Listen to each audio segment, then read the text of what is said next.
గుర్తుకే మన ఓటు. భారత్ మాతా కీ జై.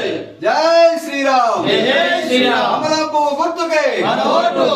నరేంద్ర మోడీ గారి నాయకత్వం వర్ధిల్లాలి. నరేంద్ర మోడీ గారి నాయకత్వం వర్ధిల్లాలి. రగన్న గారి నాయకత్వం వర్ధిల్లాలి. కమలం పువ్వు గుర్తుకే మన ఓటు. జై బీజేపీ జై జై బీజేపీ. జై బీజేపీ జై జై బీజేపీ. జై బీజేపీ జై జై బీజేపీ. రగన్న గారి నాయకత్వం వర్ధిల్లాలి.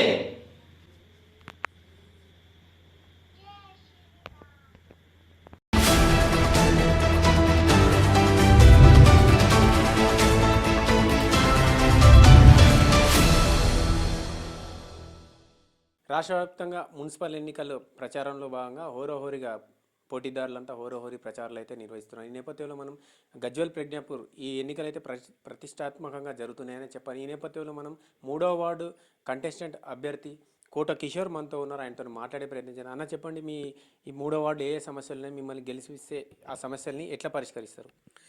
ఈరోజు గజ్వేల్ మున్సిపల్ పరిధిలో 3వ వార్డు అభ్యర్థిగా నేను బరిలో ఉన్నాను, బీజేపీ అభ్యర్థిగా. ఈరోజు 2567 ఓట్లు ఈరోజు ఉన్నాయి. దానికి ధనలక్ష్మి కాలనీ, బీడీ కాలనీ, రాజరెడ్డిపల్లి గ్రామాలు ఉన్నాయి. ఇందులో ప్రధానమైనటువంటి సమస్యలు, ఇంత పెద్ద వార్డ్ అయినప్పటికీ కనీస వసతులు లేవు. ఇంతకుముందు ఉన్నటువంటి గవర్నమెంట్, బీఆర్ఎస్ గవర్నమెంట్ ఏదైతే ఉందో అది కేవలం నామరూపాలకు మాత్రమే ఈరోజు గజ్వేల్ను 20 సంవత్సరాల ముందుకు అభివృద్ధి చేసినామని పేరుకు తప్ప ఏమి లేదు. ఒక సీసీ రోడ్లు లేవు, మోరీలు లేవు, కమ్యూనిటీ హాళ్ళు లేవు, కనీసం దేవాలయాలకు సీసీ ఫుటేజులు లేవు. మొన్నటికి మొన్న ఒక నెల రోజుల కింద బీడీ కాలనీలో ఉన్నటువంటి హనుమాన్ టెంపుల్కు దొంగలు పడ్డారు. ఆ దొంగలు ఎవరో ఏం సంగతో కనీసం చూడడానికి కూడా సీసీ ఫుటేజులు లేవు. చాలా సమస్యలు ఉన్నాయి. మరియు ఇక్కడ ఉన్నటువంటి పూర్తిగా లేబర్ కాలనీ ఇది. ఆ లేబర్కి సరైనటువంటి వసతులు కూడా లేవు.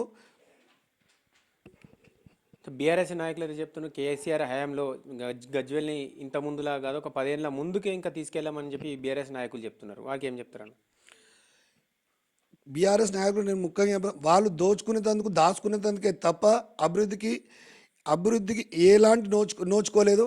కేవలం రోడ్లు గజ్వేల్ నుంచి ప్రజ్ఞాపూర్ రోడ్డు ఒక అద్దంగా తీర్చిదిద్దారు కాబట్టి తప్ప రింగ్ రోడ్డు లేదు. ఈరోజు మహతి ఆడిటోరియం కట్టిరు 20 కోట్లతోటి, అది మూలకే పడి ఉన్నది. అలాంటి ఇంకా అనేకమైనటువంటి సమస్యలు ఉన్నాయి. బస్టాండ్ తీసుకుపోయి 3 కిలోమీటర్ల దూరంలో పెట్టిరు. ఈరోజు మీరు ఒక 3 గంటలకు 4 గంటలకు మీరు వచ్చి చూసినట్టయితే నడి రోడ్డు మీద బస్సులు ఆపుతున్నారు, నడి రోడ్డు మీద ఆటోలు ఆపుతున్నారు. కనీసం ఈ మధ్య కాలంలో ఒక 20 మందికి యాక్సిడెంట్లో ప్రాణాలు కోల్పోయారు. ఆ ప్రాణాలు కోల్పోవడానికి కారణం కేవలం అది బీఆర్ఎస్ నాయకులు మాత్రమే. ఈ ఎన్నికల్లో ప్రచారం భాగంగా మెదక్ ఎంపీ స్వయంగా రఘునందన్ రావు కూడా గజ్వేల్లో ప్రచారం చేస్తున్నారు.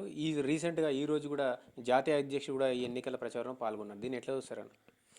ఈరోజు భారతదేశం మొత్తం ఏ రకంగానైతే బీజేపీకి బ్రహ్మరథం ఉన్నారో గజ్వేల్ మున్సిపాలిటీలో కూడా అతి త్వరలో 7వ తారీఖు నాడు డిప్యూటీ సీఎం పవన్ కళ్యాణ్ గారు మరియు ఈటల రాజేందర్ గారు, రఘునందన్ రావు గారు, పెద్ద పెద్ద నాయకులు పర్యటనలో ఉన్నారు. వారందరూ వచ్చినట్టయితే 20కి 20 మున్సిపాలిటీలు కొట్టడం ఖాయం. మున్సిపాలిటీలో చైర్మన్ కొట్టడం అది 100% జరుగుతుంది. సో మీరు ప్రచారానికి వెళ్ళినప్పుడు ప్రధానంగా మీ వార్డు ఏదైతే ప్రచారానికి వెళ్ళినప్పుడు ప్రధానంగా ఏ సమస్యలు చెప్తారు? పబ్లిక్ పెన్షన్లు ఇస్తామన్నారు, పెన్షన్లు 4,000 రూపాయలు ఇస్తామన్నారు, 4,000 రూపాయలు. తులం బంగారం అన్నారు, తులం బంగారం కంటికి కనబడతలేదు. ఇంకేమైంది, పిల్లలకు స్కాలర్షిప్ ఇస్తామన్నారు, అది లేదు. ఇంకేమున్నది, ఇంకా చాలా సమస్యలు ఉన్నాయి. ఈరోజు మా బీడీ కాలనీలో, రాజరెడ్డిపల్లి గ్రామంలో, అయ్యప్ప నగర్ కాలనీలో ప్రధానంగా ఉన్నటువంటి సమస్యలు సీసీ రోడ్ల సమస్యలు. అదేవిధంగా ఈరోజు విద్యార్థులు నిరుద్యోగులకు మారారు. కనీసం ఆ నిరుద్యోగులకు గజ్వేల్లో ఏ ఆఫీస్లోనైనా ఉపాధి కల్పిద్దామంటే హరీష్ రావు గారు సిద్దిపేట నుంచి కాంట్రాక్టులు వాళ్ళకే, ఉద్యోగాలు వాళ్ళకే. ప్రతి ఒక్కటి సిద్దిపేట నుంచి గజ్వేల్ మీద సిద్దిపేట పెత్తనమే ఉంది తప్ప గజ్వేల్లో పెత్తనమే లేదు. ఈరోజు మీరు నిజంగా మీరు ఒకసారి ఏ ఆఫీస్లోకి పోయి చూడుర్రి, కాంట్రాక్ట్లకు పోయి చూడుర్రి, ఏది చూసినా సిద్దిపేటదే అధికారం, హరీష్ రావుదే అధికారం, వాళ్ళ మనుషులదే ఇక్కడ కాంట్రాక్టర్లు. అదేవిధంగా మాకు ఉన్నటువంటి సమస్య ఇంకోటి ఏంటంటే సీసీ రోడ్లు ఒకటి, మా బీడీ కాలనీలో కానీ రాజిరెడ్డిపల్లి కానీ ఒక బీసీ కమ్యూనిటీ హాల్ లేదు. అదేవిధంగా పిల్లలు నిరుద్యోగులు ఉన్నారు. ఇంత పెద్ద కేసీఆర్ ఇవాళ ముఖ్యమంత్రి, పక్క రాష్ట్రాలకు చూస్తే ఎన్నో కంపెనీలు వచ్చినాయి, ఈరోజు 1000 మంది వచ్చారు. ఇవాళ మల్లన్న సాగర్ గ్రామం కింద వాళ్ళను తీసుకొచ్చి చెర్ల ముంచిండు. వాళ్ళు ఈరోజు చాలా దీనమైనటువంటి పరిస్థితిలో ఉన్నారు. దీనికి కేవలం కేసీఆర్ కారణం, కేసీఆర్ గవర్నమెంట్ కారణం. శ్రీరామ్, నేను 3వ వార్డు ఇన్ఛార్జిన. కేసీఆర్ హయాంలో కమిషన్లు తప్ప ఏం లేవు, రోడ్ ఏదన్నా కమిషన్ల కోసమే రోడ్లు, ఓన్లీ వన్.